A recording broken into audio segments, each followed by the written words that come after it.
Welcome back to Coin Story, where every coin has a story to tell. And occasionally that story sounds suspiciously like financial advice from your cousin who swears he totally called Bitcoin at 200. Now, before we dive in, let me say this. I'm not a financial advisor.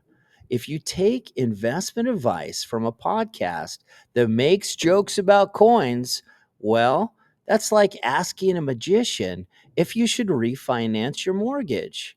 You might get an answer, but you're probably not going to like the interest rate. Today's big question: should coin collectors dollar cost average or buy the dip when it comes to collecting coins? First, let's define our terms. Dollar cost averaging, or DCA, is the classic investing move. You buy coins regularly, same amount, same time, no matter what the market looks like. Rain or shine, boom or bust. You're the mailman of coin collecting. You always deliver your money.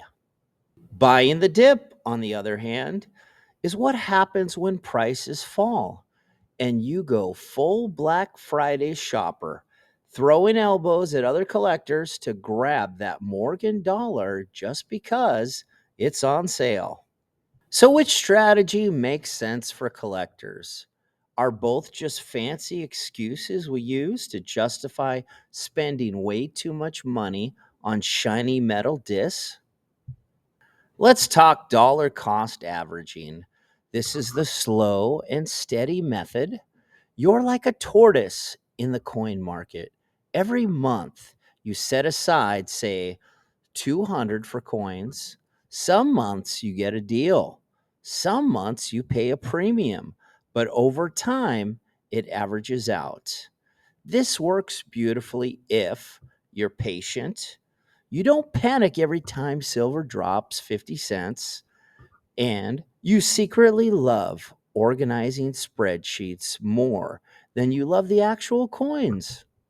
It's also a benefit if you spend way too much time down at the pub or if you like buying fancy clothes.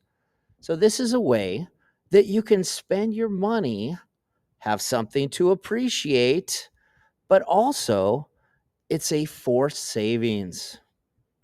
The benefit: you avoid the all in one at the top disaster. Imagine dropping 10,000 on commemorative quarters right before everyone else discovers Pokemon cards instead. With DCA, you smooth out the bumps. The downside: sometimes you miss out the thrill of the hunt. Let's be honest, coin collecting is basically a treasure hunting for people who don't like dirt. If you're always buying at a steady pace, you might miss those golden moments when a dip lets you snag that sweet coin you've been eyeing. But you may also miss out on the opportunity cost of purchasing a large collection because you don't have the liquidity. I was able to purchase three collections because I like to save my capital for good opportunities that come in when you're not expecting them. Now let's flip the coin, pun fully intended. Buying the dip is exciting. It's adrenaline. It's like coin collecting meets Shark Tank. Prices are down. I'm in for 15 gold sovereigns and a pizza token. Here's the problem: to buy the dip, you have to know when the dip is a dip and not just start the bottomless pit. History is full of dips that's turned into sinkholes.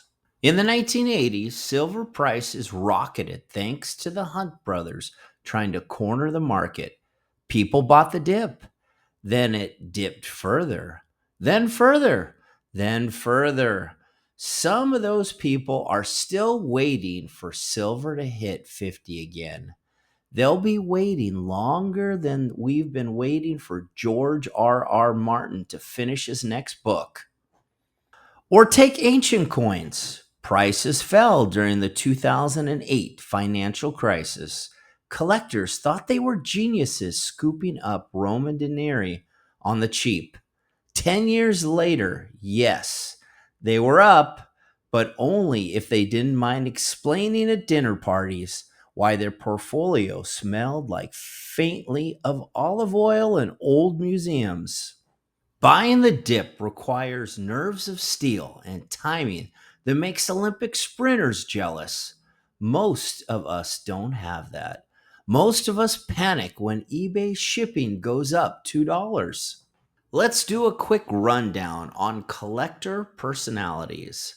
The DCA guy owns a label maker, pays his taxes early, probably sets two alarms. His coins are cataloged by year, mint mark, and what they ate for lunch when he bought them. The buy the dip gal has three Red Bulls in her system, ready to pounce on auctions. She doesn't sleep, she just waits for markets to wobble. And the hybrid collector says they'll wait for the dip, but then they can't resist and just buys every 2 weeks, anyways. This is 90% of us.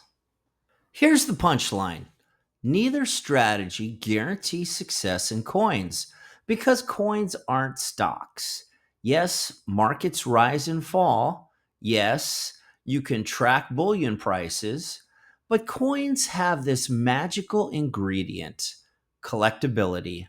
That means you might pay too much for a coin today, but if it's rare, beautiful, and has a great story, someone else in 10 years will still want it. Try saying that about your shares in pets.com. With coins, the joy isn't just the financial return, it's the history, the hunt, the story behind each piece. That's why I always say collect what you love, and the rest takes care of itself. If you really want a strategy, here's mine. Use dollar cost averaging for your bread and butter coins, things you love, series you're building, modern bullion. Save a little war chest for dips. That way, when the market does slide, you've got dry powder to pounce on that coin you've been dreaming about. It's like dieting. Most of the time, eat your vegetables. But once in a while, when the market serves you a giant plate of French fries, grab a few. So, should coin collectors dollar cost average or buy the dip? I think that depends on where you are in your journey. If you have a healthy coin collection, you might want to buy the dip. If you're just starting out and you don't have any coins at all, you might dollar cost average, just so you can accumulate something. So it just depends on where you are and how much time you have and what kind of collection you want. So my final answer is it depends. In the end, coins aren't just assets, they're history in your hand. They're little time machines. If you love the story, you'll never regret the purchase, whether you bought it on the dip or because your monthly DCA alarm went off on your phone. Well, that's today's episode of Coin Story. I hope you enjoyed it. Share it with your fellow coin collectors. And if you like the show, please like and subscribe. And if you didn't enjoy it, well, blame it on inflation. Remember, every coin has a life and a story to tell if you're patient enough to listen. Coin Story focuses on the history of a single coin. Coins move through the ages from hand to hand and from decade to century. These coins represent the work and culture of the people that own them. Every coin has a story to tell if you're patient enough to listen. Take a little time out of your day and join me for a walk back in time. Every coin has a life, and each coin tells a story.